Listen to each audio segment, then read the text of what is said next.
So hopefully you've got a good overview of a lot of the work that Reclaim's been doing and the resources that are available for you. As you'll have seen, we're quite a multidisciplinary network, so the resources sort of span stuff that's directly useful for people making decisions about how you manage urban environments on a day-to-day basis, but some of the more creative art side of it as well, and inspiring the public to get involved, taking photos and posting them to Wikimedia Commons. We've got about 10 minutes now before lunch. We're going to have a photo as well at the end of that, so before lunch. But just for the moment, we've got about 10 minutes as a chance just a sort of open QA session if you want to make comments. So it could be a question for Alistair, it could be a question for one of the speakers. It could be just an open thought or observation to put to the audience, anyone in the room. So does anyone want to start off? We've got 2 roving mics.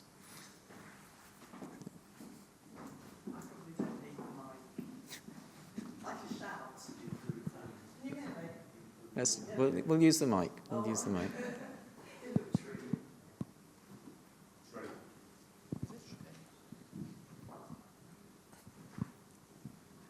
Hello everybody, I hope you can hear me. Jane Rampin from Earthwatch, an environmental charity working with local communities to improve the green spaces in urban areas.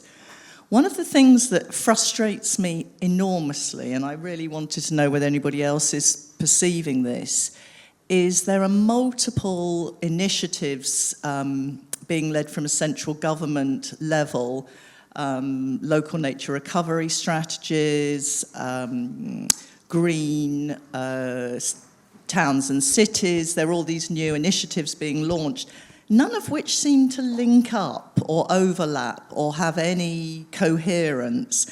And whilst I love being involved in the Reclaim stuff, I just feel that there is this total lack of anybody joining all these things together.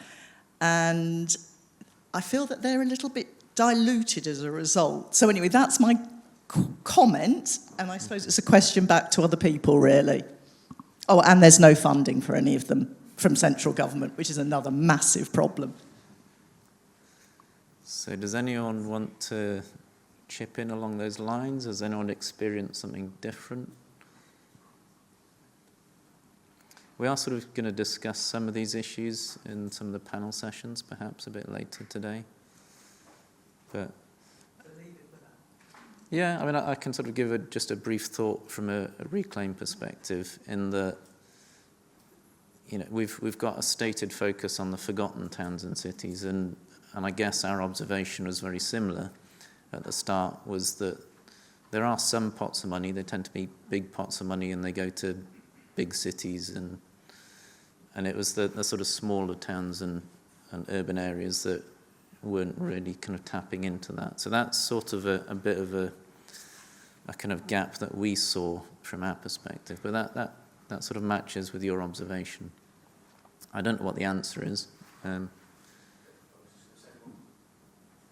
Hello, is that working? Yeah, I'm Colin Horton. I'm a Green Space Officer at Rugby Borough Council. One thing I would say in terms of the comment there is, yes, they quite often can be quite siloed, but I would say everyone here has the potential to be an ambassador and to, you know, promote the work that has been done and the academic things, so that we can let people know via the networks we have in our existing way to say, you know, have you seen this?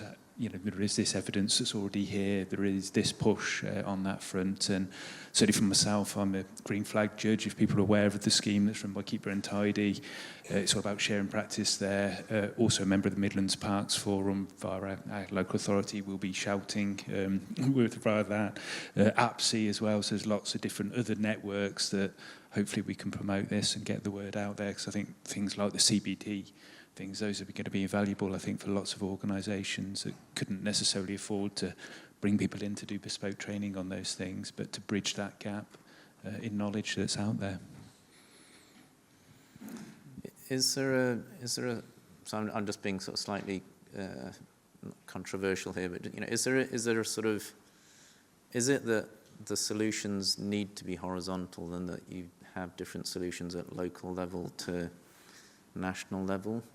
Or is that just a sort of accident of the fact that there isn't any coordination of activity? And actually, really, we need to join things up more vertically from, ground up, because generally things happen when people on the ground want to make them happen and buy into it.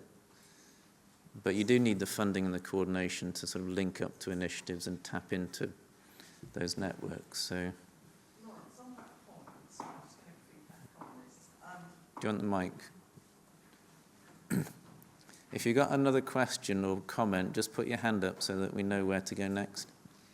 Just to feedback on that point, one of the things I notice is it takes quite a lot of time to get projects adopted by local authorities. They're quite stretched for time, cash, obviously. And so whilst I think things do start on a local level and you showcase or you pilot, I think some mechanism to amplify that across larger areas once you've showcased would be really valuable. So I think that combination of local success needs some sort of almost sponsorship or amplifying, and some forum to do that, I think would be really valuable, because you just feel at the moment you can't cookie cut anything. Everything has to be reinvented time after time, which is slow and, dispiriting, I think, for a lot of people. And costly, more costly because of the time it takes. I think that's the bottom line. And I'll shut up. Yeah, we do see that sort of people reinventing the wheel, not because they want to, but because they don't know what's going on. So there was a couple of hands over there. Yeah. Madhu Katti from North Carolina State University, across the pond. I'm curious about engagement of citizens in sort of participatory research or citizen science kind of initiatives in helping generate data, but also in monitoring and implementation of solutions. There's been a little bit of that in the network. Just trying to think of specific examples. Do you want? Yeah. I mean, some of the large funded projects involve citizens. So the example, the brief video you saw about the RIL case study in North Wales, so that was, going out and talking to people to find out what they felt about local council initiatives to plant trees and wildflowers. So that wasn't explicitly involving people in co-design of those interventions, but I think that's the next step. And different councils work in different ways. Some are more innovative and think outside the box more than others, and obviously this is from a UK perspective. Some councils are sort of just starting to do things that they think are right, but they haven't discussed with people in the local communities first. And I would sort of say, the real example is perhaps sort of along those lines, is that there's funding to do things around net zero. Let's plant trees, let's do wildflower meadows, and then let's see what people think about them. But now they're sort of moving to the next step, where they're sort of starting to engage local communities before they do something and help co-design that. And there are, and again, apologies, I'm giving this from a very UK perspective, but there are some really great examples of people working with communities and saying, okay, let's design this new pocket park, right from the start. What are you interested in? What are your needs? What are your barriers? So there is a lot of that going on, but echoing back to Jane's point, it's difficult to find out about it and to learn from that, because, as Jane says, we need to amplify the things that work.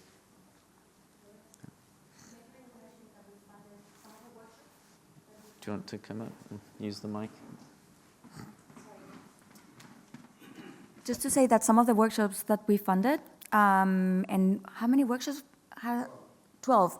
So some of them were to do participatory projects, some others were to bring people together in a certain area. So there's been a lot of that. We haven't done it ourselves, but we funded those projects.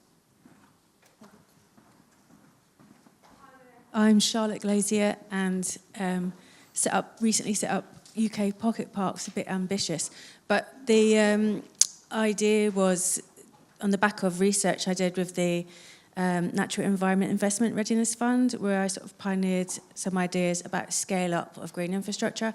But this isn't the time for that. But I think what I really want to say is I think the work that the Reclaim Network is doing is absolutely fantastic. I think this database is really exciting. The fact that this pool of knowledge is coming together, it is being assessed, and I'm really, really hoping that going forward, more funding will be put into this initiative, because throughout the research that I did, this was one of the missing links, this is one of the missing gaps of the pooling of this knowledge and the ability to then look at lessons learned and scale up the solutions to other areas so that we're not reinventing the wheel. So thank you very much. Thank you, Charlotte. So, and just sort of perhaps touching on that and thinking about Reclaim as a vehicle, if you like, to be that one-stop shop.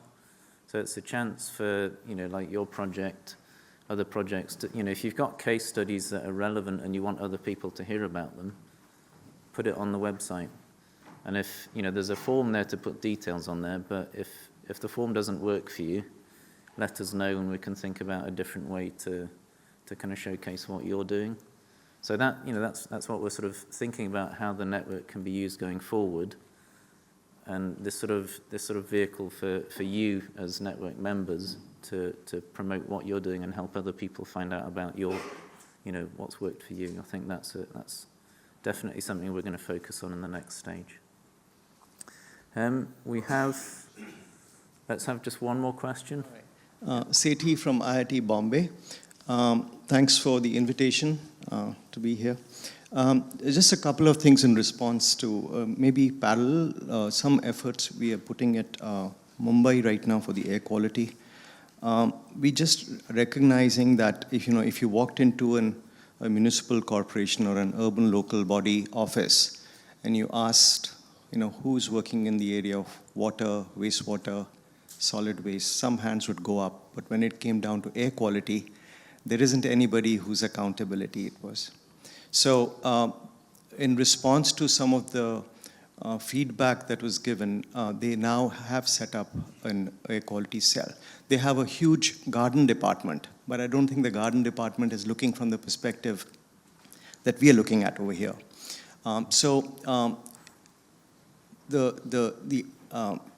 At a systemic level, if this is something which is recognized, maybe we need to have a new vertical or a new administrative position in the urban local bodies, which can then start to, in some way, employ some of our graduating students who've been actually trained for some of these things.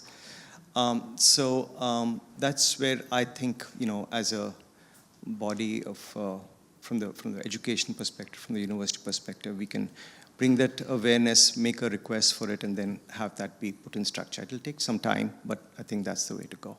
Thank you.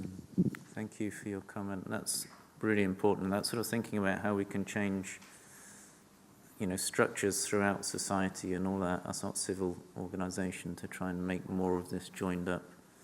And, we're training people to think in interdisciplinary ways now in universities, not think in silos, and then are there those positions in decision-making bodies in municipal authorities to capitalize on that and make sure we don't do silo thinking, we join the dots across different departments.